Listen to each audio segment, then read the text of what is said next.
عبده ورسوله أرسله بالحق بشيرا ونذيرا وداعيا إلى الله بإذنه وسراجا منيرا صلى الله تعالى عليه وعلى آله وأصحابه وبارك وسلم تسليما كثيرا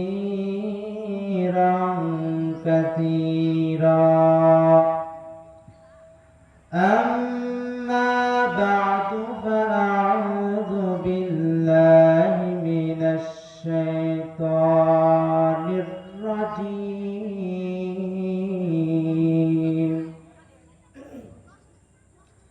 بسم الله الرحمن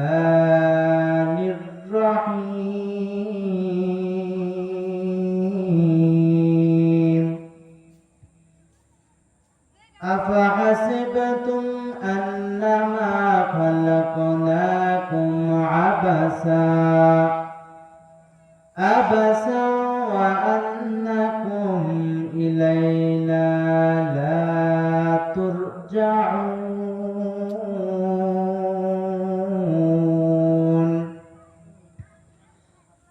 وقال النبي صلى الله عليه وآله وسلم الدنيا سجن المؤمن وجنة الكافر أو كما قال النبي عليه الصلاة والسلام صدق الله مولانا العظيم وصدق رسوله النبي الأمي الكريم ونحن على ذلك من الشاهدين والشاكرين والحمد لله رب العالمين اللهم صل على محمد النبي الأمي آله وسلم تسليما صلى الله عليه وآله وسلم رب اشرح لي صدري ويسر لي أمري واحلل عقدة من لساني يفقه قولي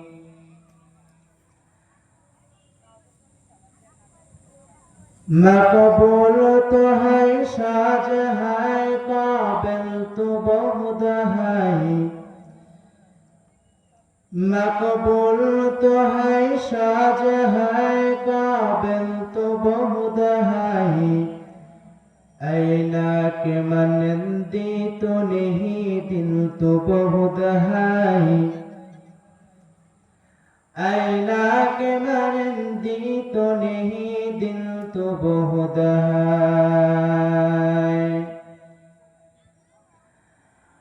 उल्फत ने बराबर के वफा हो के ज़फ़ा हो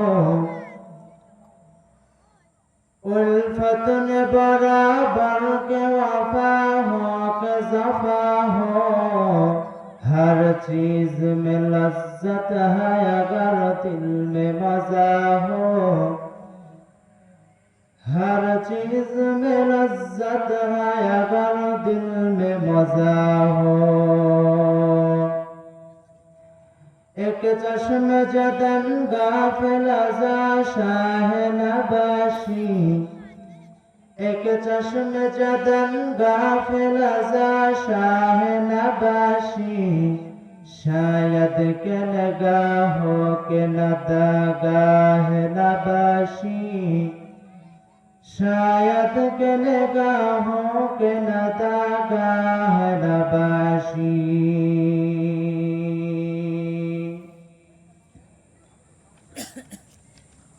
কাজীহারা বাইতুল জান্নাত জামে মসজিদের উদ্যোগে আয়োজিত আজকের এই ওয়াজ ও মাহফিলে উপস্থিত সম্মানিত সভাপতি,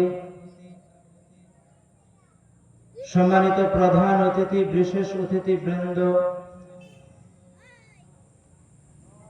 স্টেজে উপস্থিত রত জাতির মাথার মুকুট মুআজ্জাজ কিরাম, হযরত উলামাই কিরাম, আমার সামনে উপবিষ্ট আছেন ধর্মপ্রাণ মুসলমান মুরব্বিয়ানে কেরাম, কলিজার টুকরা যুবক ভাইয়েরা ও শ্রদ্ধেয় ছোট ভাইয়েরা, পর্দার অন্তরালে উপস্থিত রত আছেন সম্মানিত মা ও বোনেরা। সর্বপ্রথম সেই মহান রব্বুল আলামিনের দরবারে আমরা শুকরিয়া জ্ঞাপন করতে চাই, যে মহান রব্বুল আলামিন আমাদেরকে এরকম প্রতিকূল পরিবেশের মধ্যে এত সুন্দর একটি আয়োজনে আল্লাহ রাব্বুল আলামিন জালিসুর রহমান বেহেশতের বাগানে আমাদের আসার বসার তৌফিক দিয়েছেন। এজন্য দিল থেকে শুকর আদায় করি আলহামদুলিল্লাহ। লক্ষ কোটি দরুদ ও সালাম বর্ষিত হোক আমার আপনার নবী হযরত রাসূলুল্লাহ সাল্লাল্লাহু আলাইহি ওয়াসাল্লামের উপর। হাজারো শুকরিয়া যাদের অক্লান্ত পরিশ্রমের মাধ্যমে আজকের এই সুন্দর আয়োজন, যারা অর্থ দিয়ে, বুদ্ধি দিয়ে, শ্রম দিয়ে, মাইক লাইট প্যান্ডেল করে সহযোগিতা করেছেন। আল্লাহ রাব্বুল আলামিন তাদেরকে এর জাযা দুনিয়া ও আখিরাতে উত্তম করে দিক। সকলে বলেন আমিন। আমি কাজীহারা গ্রামের প্রত্যেকটা মানুষদেরকে দৃষ্টি আকর্ষণ করে বলতে চাই, আপনারা যারা এখনো বাহির দিয়ে ঘুরতেছেন, আমি আল্লাহর রাস্তে আপনাদেরকে প্যান্ডেলে এসে বসার জন্য সবিনয় অনুরোধ জানাচ্ছি। হাদিস শরীফের মধ্যে আছে, যদি কোনো ব্যক্তি দুনিয়ার মধ্যে দ্বীনি কোনো মজলিসে প্রবেশ করে, ওই দ্বীনি মজলিসের প্রবেশের যে গেট আছে সেখান দিয়ে ঢোকার সময় তার জীবনের যে গুনাহ আছে সেগুলোকে ফেরেশতার মাধ্যমে আল্লাহ রেখে দেয়। সুবহানাল্লাহ বলেন। কেন? আমি একটু আগে বলেছি, এটা জালিসুর রহমান বেহেশতের বাগান। বেহেশতের মধ্যে কি কখনো নাপাক যায়? বেহেশত সবসময় পবিত্র। এটাও যেহেতু একটি পবিত্র স্থান, অবশ্যই এখানে আমার গুনাহ নামক নাপাক বস্তু কখনো প্রবেশ করবে না। এজন্য যখনই গেট দিয়ে প্রবেশ করেছি, সাথে সাথে আমার জীবনের গুনাহগুলোকে আল্লাহ রাব্বুল আলামিন তার ফেরেশতাদের মাধ্যমে নিজের আমার উপর থেকে রেখে দিয়েছে। সুবহানাল্লাহ। যারা বাহির দিয়ে ঘুরতেছেন তাদের থেকে আমরা যারা এখানে উপস্থিত আছে তাদের থেকে দামি না আমরা? কারণ আমরা গ্যারান্টি দিয়ে বলতে পারবো, নবীজির হাদিস যেহেতু, আমাদের এখন গুনাহ নাই। আল্লাহ রাব্বুল আলামিন আমাদেরকে এরকম বেগানা মাসুম করে এখান থেকে বের হওয়ার তৌফিক দান করুক। সকলে বলেন আমিন। এখনো বলবো, আমি যারা বাহিরে ঘুরতেছেন, ভাই এই দোকান পাট আগামীকালও থাকবে, পরশু থাকবে, আপনার জন্য বাজারের প্যান্ডেল খোলা আছে চিরদিনের জন্য, জীবনে যতদিন হায়াত আছে, ঠিক না? আমরা প্রত্যেক দিনই বাজারে গিয়ে ঘোরাফেরা করি, চা খাই, ফুচকা খাই। আজকে তো সেই চা, ঠিক না? নাকি আজকে চা অন্যরকম? আজকে ফুচকা কিছু অন্যরকম। মার্কেটে যে ফুচকা আজকে সেই ফুচকায়, গতকালকে যে ফুচকা ছিল আজকে সেই ফুচকা, গতকালকে যে ঝালমুড়ি ছিল আজকে সেই ঝালমুড়ি। তো এই যে প্যান্ডেল, এটা কিন্তু গতকালকে ছিল না, আজকে যেটা আছে, ঠিক না? আগামীকাল যদি কাজীহারা এই প্যান্ডেলে বসে বসে দোয়া করেন, কেউ এখানে এসে বয়ান করবে, এই কথাগুলো শুনতে পারবেন? আল্লাহ রাব্বুল আলামিন সবাইকে বোঝার তৌফিক দান করুক, সকলে বলেন আমিন। যারা সাইডে আছেন একটু সামনে সামনে আসলে ভালো হয়, কথা বলতে সুবিধা হয়। আমি তো ছোট মানুষ, আমি আপনাদেরকে একটি কথা আগে বলে দিই, আপনাদের আমাকে সাহায্য করতে হবে। করতে পারবেন? মুরব্বীরা সাহায্য করতে পারবেন না? আমি যখন বলবো ঠিক না ঠিক সুবহানাল্লাহ বলতে বলবো, আপনারা একটু বলবেন ইনশাআল্লাহ। কারণ যদি আপনারা আমার সাথে সাথে কথা বলেন, যদি আপনারা আমার সাথে সাথে কথা বলেন, তাহলে আমি মনে করব আমার কথা শুনতেছেন। আর যদি না বলেন তাহলে মনে করব না, আমি একাই কবরস্থানে বয়ান করতেছি। এজন্য সাহায্য করবেন তো ইনশাআল্লাহ? এখানে বসে সুবহানাল্লাহ বললেও সওয়াব। সুবহানাল্লাহ বলেন। সুবহানাল্লাহ। আলহামদুলিল্লাহ। আল্লাহ সবাইকে বোঝার তৌফিক দান করুক, সকলে বলেন আমিন। আমি আপনাদের সামনে সংক্ষিপ্ত আকারে কথা বলার জন্য কোরআনে পাক হতে একটি আয়াত পাঠ করেছি। রাসূলুল্লাহ সাল্লাল্লাহু আলাইহি ওয়াসাল্লামের অগণিত অপসরিত হাদিস হতে এক টুকরো হাদিস পাঠ করেছি। আল্লাহ রাব্বুল আলামিন এই আয়াত ও হাদিসের সমন্বয়ে কিছু কথা আমাকে বলবার, আপনাদেরকে শ্রবণ করার ধৈর্য হিম্মত দান করুক, সকলে বলেন আমিন। আল্লাহ সুবহানাহু ওয়া তাআলা পবিত্র কালামুল্লাহ শরীফের মধ্যে বলেন, হে মানুষ, তোমরা কি ধারণা করেছো আমি আল্লাহ তোমাদেরকে অনর্থক পাঠিয়েছি? আফাহাসিবতুম আন্নামা খালাকনাকুম আবাসা আফাহাসিবতুম আন্নামা খালাকনাকুম আবাসা ওয়া আন্নাকুম ইলাইনা লা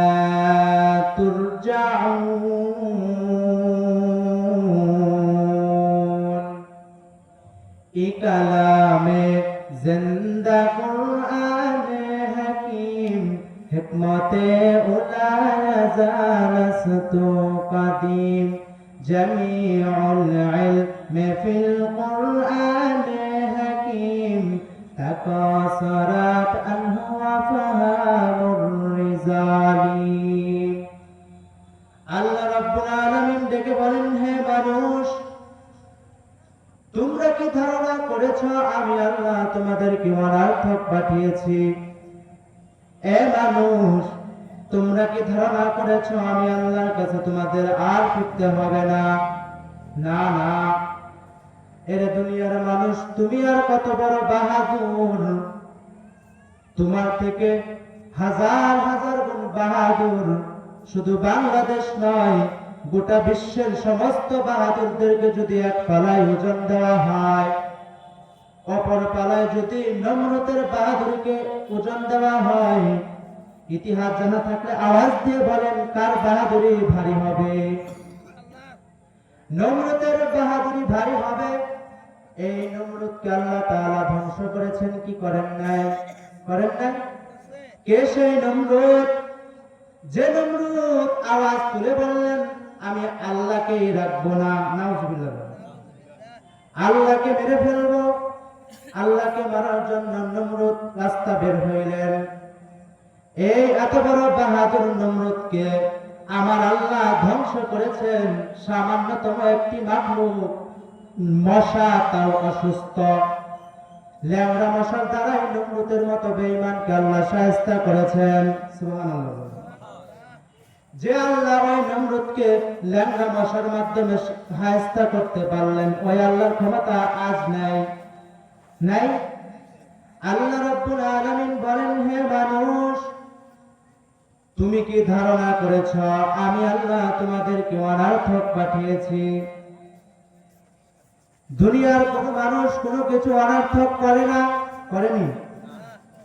প্লেনওয়ালা প্লেন বানিয়েছেন কোটি কোটি টাকা খরচ করে, এমনি প্লেন বানান নাই। সন্তানের যত্ন মা বাবা করে না? আমাদের মা বাবারা আমাদের কি পরিমাণ যত্ন করে!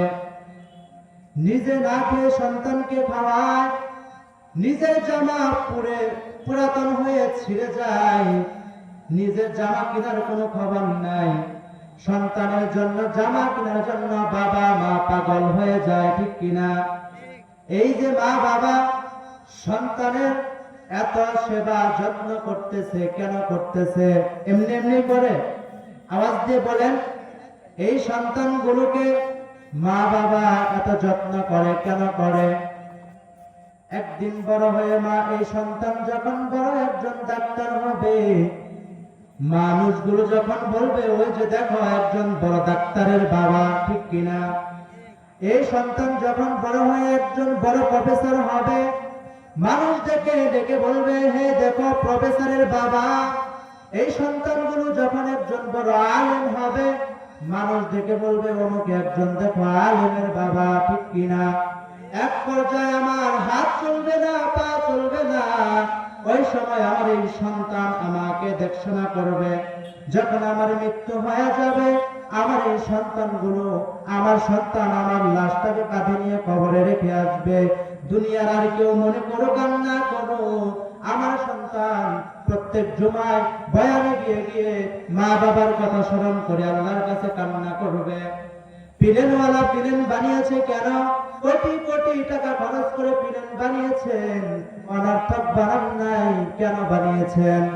বলে তিনি এখান থেকে আরো কোটি কোটি ইনকাম করবে, এজন্য, ঠিক না?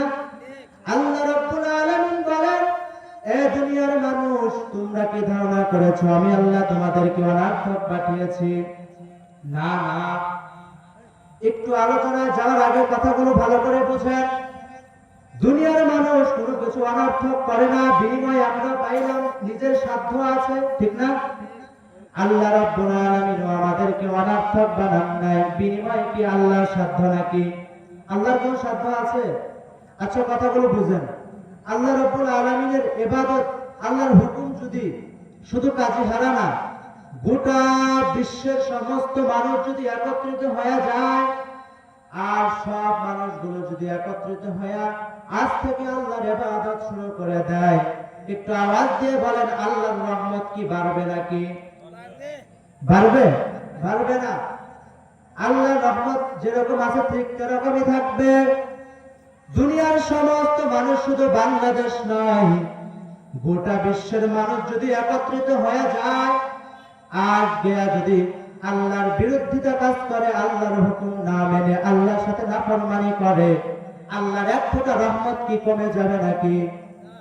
আল্লাহর রহমত যেমনই আছে ঠিক তেমনই থাকবে।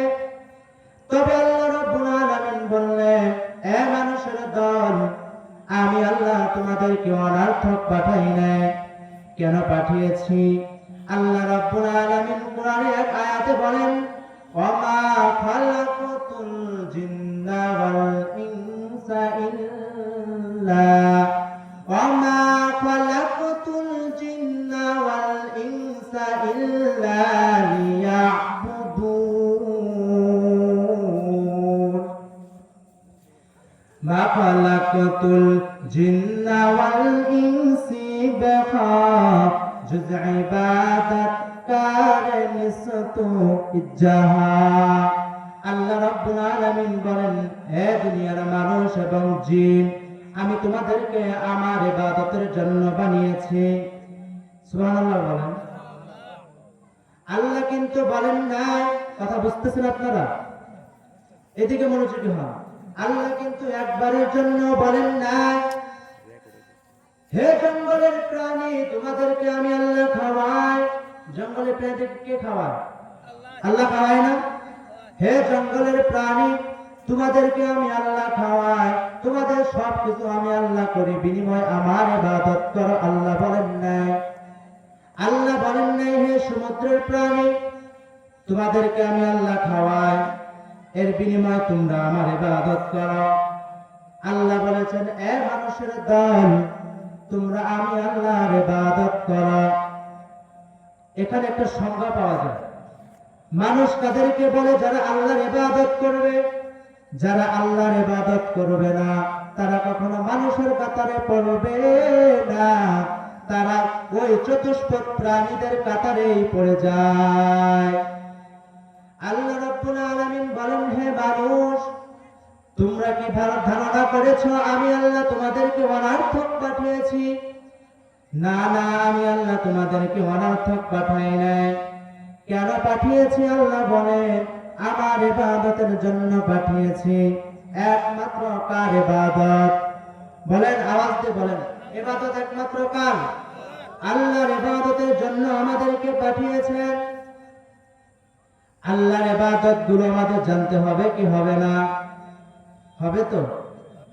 আল্লাহর ইবাদত মানে আল্লাহর হুকুম মানা।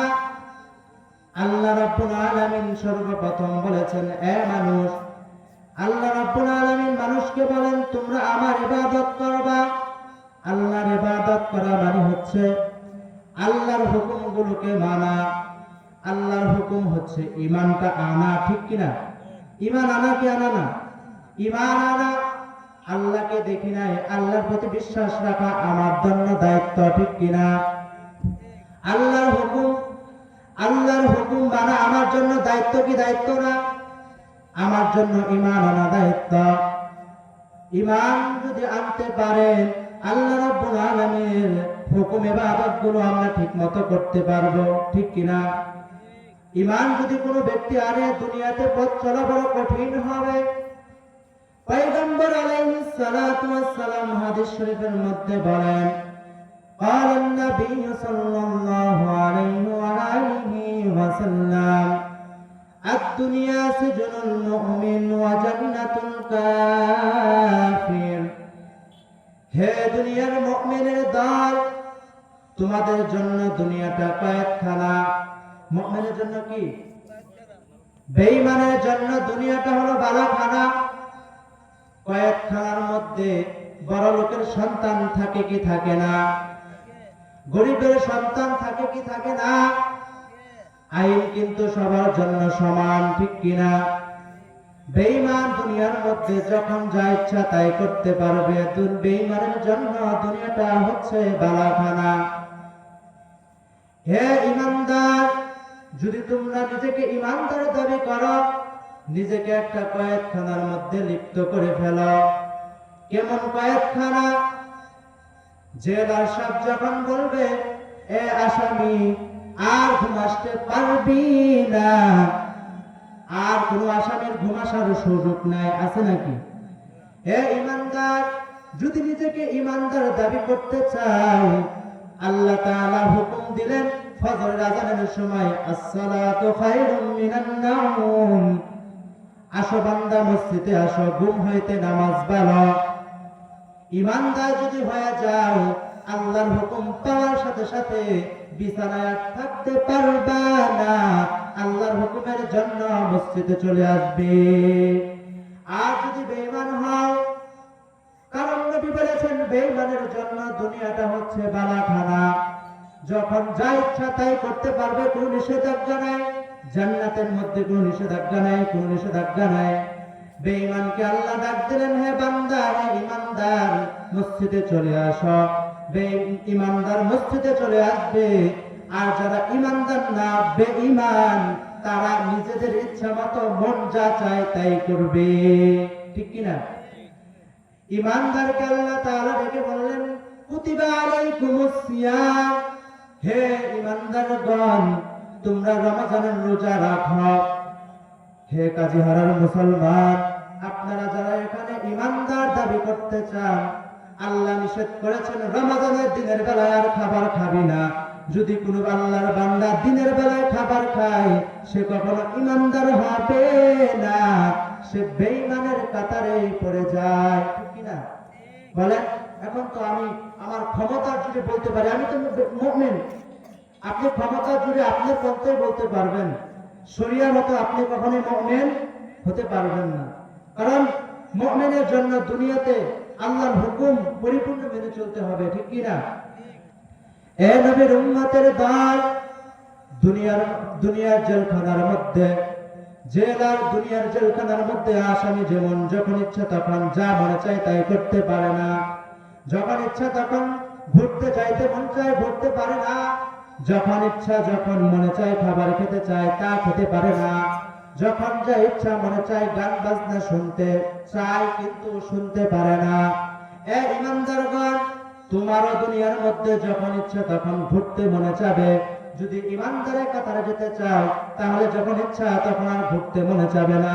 আল্লাহর হুকুম এসে বলছে আসরের নামাজের সময় হয়ে গেছে, আর ঘোরাফেরা করা যাবে না।